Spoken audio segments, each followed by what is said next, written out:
oh gosh, 12, I believe, of the 21-day Sacred Breast Liberation Challenge. And this is where we're using Jin Shin Jyutsu as the vehicle. We're going to do 10 minutes on one side. Take your right hand above your knee. And this is a practice called Jin Shin Jyutsu. It's a 1,000-year-old healing art brought to us from Japan by Mary Burmeister, whose birthday is the 21st of this month.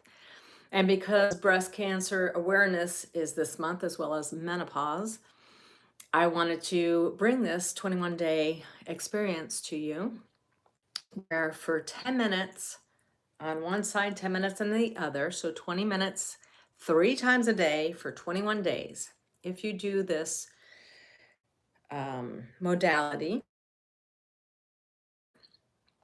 you will clear the energy from preventing or harmonizing any breast project that you have. We say breast project because a project you can work on. If you have a disease or cancer, then that's just a thing. You're taking ownership over it. So do not take ownership over it.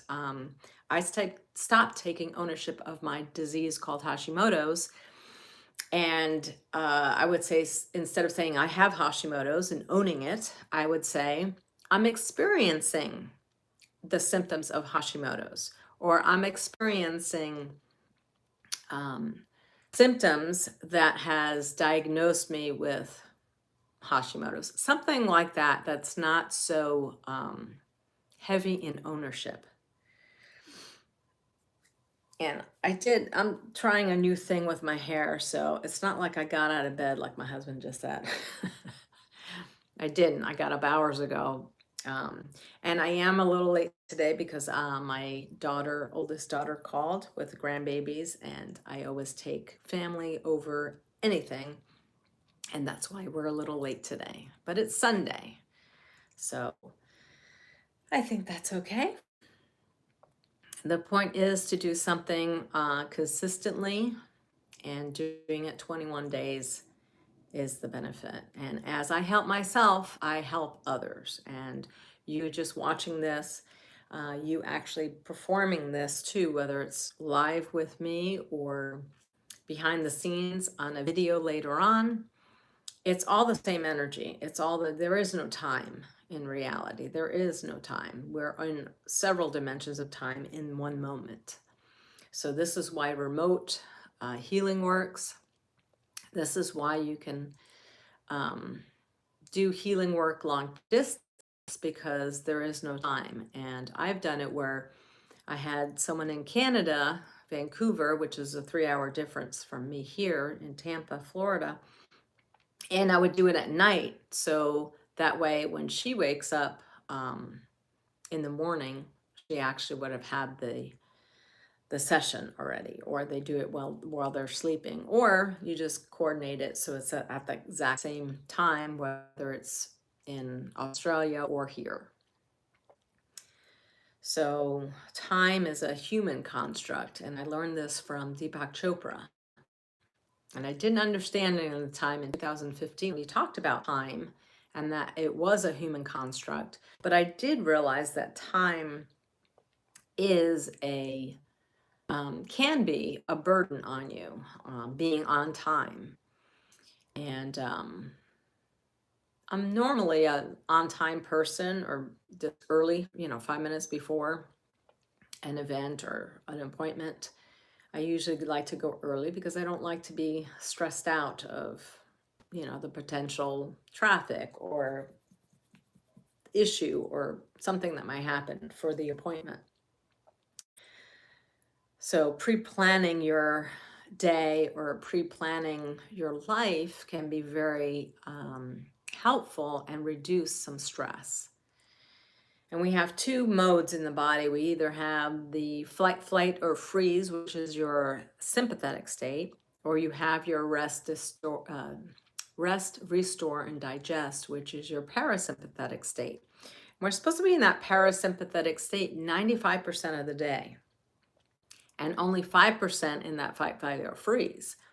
And I know when I was working, it was totally opposite. I was mostly in that fight, flight, or freeze, and only 5%, actually less, in that rest, restore, digest. And I would eat well, I would exercise, I would meditate, I would do all the things, but I still wasn't feeling 100%. And I know now, looking back, it was my mental and emotional states, or my mental and emotional bodies, that were keeping me in a fight, flight, or freeze state. So your thoughts matter. Your thoughts become things. And I recently had someone comment about a post that I had about thought, and send your thoughts. And I thought for a moment, and I talked to my husband about this, and he also reminded me that sometimes our thoughts aren't our thoughts, especially if we go out in public and we're up against other people or people we don't know, or at an event. Our thoughts are not always coming from us. They could be coming from somebody else. You can get entangled into someone else's thoughts. You see, our physical body is here, but our aura, or our emotional body's here, and our mental body's even further outside. So it's fun with when the event of the COVID was happening, they said 6 feet to distancing yourself. And I always used to think, well, is that because of the auras, or is that because of the sneezing of, or coughing, whatever you're expelling out, not reaching people over 6 feet away from you, or under 6 feet. I'm not sure what their intention was, why they did the 6 feet, but energy workers, or people that deal with auras and biofields, we know that our aura extends out, and actually can go out even further than 6 feet. I was actually at an event, a spiritual retreat in Sedona, and we had a guy in the middle of the room, and mind you, this was a big conference room. So we're talking, what, 40 feet by 30 feet? It was the size of the room. Well, he was in the middle of the room, and a bunch of us went up around him and actually started with our hands, feeling his aura. And it was about, I would say, about 8 feet away from him. And you could actually feel this pressure, while, even though it was invisible, though some people could see the aura. So you were pressing on it, and you could feel pressure on your hands. And I found that fascinating. So as he thought bad thoughts and not so nice thoughts of himself, his aura actually was shrinking, and we went further and further toward. We were almost touching him, like 6 inches away from his body became his aura. And then he started thinking loving thoughts, and we got pushed out. Seriously, some of us, we hit a wall, so that was like 15 feet away. And it was amazing how further he got to magnify his aura. So that's when I realized that, your aura really is a thing. And even though I can't see it right now, I'm working on my clairs to see the different auras. How fascinating that is. Even though you can't see something in your eyes, if you close your eyes, you can actually feel it, because you're tuning into one less sense, which is your eyes. That to me was fascinating. So from that day on, I thought, you know what? Because I do the work that I do, and because I feel so healthy and I fill my cup first, I thought, what a cool idea it would be to travel with this concept of this emerging aura of mine, or you could call it a bubble, happiness bubble, a joy bubble. How cool it would be to walk through a crowded area and shift the energy by just thought, by just having an intention and the attention to change something into the positive. And I really feel like the world needs that right now. So as I do travel on different planes and go to different areas, this is what I do. And it's funny because I don't go on flights anymore that have crying babies, because I send the energy out to the plane of goodness. Oh, we're going to switch now. So our left hand goes to our right upper arm, and our right hand goes to the upper left leg or thigh area. So I sometimes do this with words, sometimes I do it with prayer, sometimes I do it with color, sometimes I do it with just a feeling, like I feel a moment in time that was just so fantastic and felt full of joy. And then I have that heart brain coherence happening. And our heart is magnetic. That's the magnetic part of our electrical magnetic being. The rest of the body is electrical, of course. So if you're going to use this, you can simply say the prayer of Ho'oponopono, which is 4 different statements. You can say, and people do it differently, but I've researched not the original, but the original was with Joe Vitale. He does, says it this way. I'm sorry, please forgive me, thank you, I love you. And you just repeat those 4 sentences over and over again. You see, Dr. Lin, who worked in Hawaii, he was in a psychiatric ward. He actually cleared out a whole entire ward of mentally disturbed people. I don't remember how many months, but he cleared the whole entire ward out by simply taking the files of these people and holding them close to him and just saying the Ho'oponopono prayer. I have done this to plants, to animals, to people, to situations, and I have seen the shift. So it's fascinating work. And again, that goes with the intention and attention by saying the words and feeling it, because that's really what prayer originally was. You're supposed to feel the feelings of the prayer and then ask. And my prayers have changed now. I no longer ask, please may this happen, blah, blah, blah, blah. No, because then you're acting like it's not there. You have to act like it's already been done. And this was the hardest concept for me to get for a couple of years. But now, not and now what I do is, how is it that I want to feel? What is it, the energy that I want to create? What is it that I want to feel? And for example, going on a vacation or something like that. I'll bless the vacation, the plans, the process, everything to the event. And Ho'oponopono is another thing I could do. And saying, thank you for having an awesome vacation.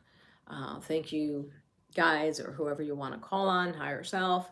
Thank you for bringing the best vacation ever, that I go there and feel absolutely amazing and I get transformation and come back a new woman with joy, with energy and love. Something like that. And then I feel it. I feel what that feels like. And your body might smile because you're thinking about it. So that makes you feel like happy. So you smile.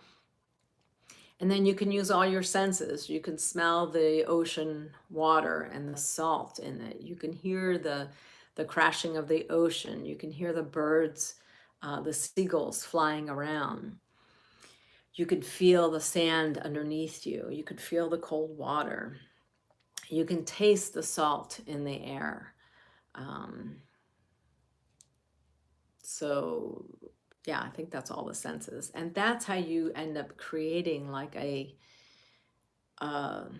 shift in your reality to what you actually want. Because a lot of people, they don't know what they want. When I ask them, what do you want? I don't know. But I don't want blah, blah, blah, blah. And they know what they don't want, but they really haven't sat down to figure out what they really do want. So I invite you today at some point to really sit down, even if it's just 5 minutes. Maybe when the second time you do this flow on yourself, this self-care on you, maybe just kind of think and just see, what is it that I do want? And if you can't think of it or it doesn't come to you, then write down all the things you don't want to help you write down the opposite of whatever that is, the opposite of it, because more than likely that's a better gauge to where you want to be than actually asking and creating for yourself, what is it that you want? And I believe that was when I was introduced to this concept. I think I was that way. I knew a few things that I wanted, my health, of course, my energy back, but I knew I didn't want the things of symptoms of hot disease or pain anymore, or fatigue, or going a couple days feeling amazing and then crashing, a third day or so. So this is why I love Jin Shin Jyutsu, because Jin Shin Jyutsu is all about getting to know thyself. And as you learn how to, what makes you happy, what brings you joy, all that. And that's why we're here on earth, to figure that out. Like, why are we here? I think now, being 60, I think we're here to learn, to figure out basically our gift, our purpose for being here. And when you look at things like that, like, things change. I don't know. I get excited. I think, wow, how can I make a difference in this world? And it's really going inside first, going within first, figuring out what makes you tick, what brings you happiness, and how you can share that to other people. Because a lot of people don't have that critical thinking. A lot of people are sheeple. They're just gone with whatever the government tells them, the religion tells them, the schools tell them, their job tells them, their boss tells them, their family tells them, instead of going within and figuring out what works for you. Because we're all individuals, just like the DNA is different for everybody, just like a snowflake in your fingerprints. Everybody's different. So it's not one size fits all, ever. Never been that way. That's why there's a million different diets out there. Do they work? Sure, but not for everyone. And what I also found, it's never one thing. There's several things you need to have in your life balanced in order to really thrive in life. And that's where I'm at right now. So I invite you to really ask the right questions. When something traumatic happens or something doesn't go your way, take a pause in that moment and think, okay, this is what's going on. How can I look at this in a different way? Change your perspective. As the person on the Facebook post said, transform your thoughts. But I think transforming your thoughts would be to change your perspective. You see, if you were in a car accident and you were in the actual car, the police comes by and asks everybody around, all the witnesses, because it's different perspectives. And my perspective is my perspective. Am I right or wrong? Depends. If you talk to the person that actually hit me, they'll have a different version of the story. And someone that was looking up, like, let's say up on a 10th story floor and looking down at the accident that happened, they're going to have a different perspective. So who's right? Everyone and no one. Why does it matter? That's the duality in life. The good and bad, the white and black. And duality, if you look at an infinity sign like this, duality is, negative or low vibration here, positive or high vibration here. And as you get to know that, you get to play with that duality and shift from one side to another. And that middle point right here, the way the infinity sign meets right there, that's the 0 point. That's for your Libras, that's your scale, that's your balance. You want to keep the positive and negative, or good and bad, balanced. And that is where life comes in. And Jin Shin Jyutsu brings that into your life. Not only balancing your energies of your body, but of your mental and emotional bodies as well. It helps you see different perspectives. It brings you more open to different viewpoints. And it is the greatest gift that I've ever given myself, to know myself. So we got 20 seconds left. So thank you for spending the time for you today, because as you clear out the energies of you, you actually help everybody else in your family, in your neighborhood, everybody around you. So we will see you again.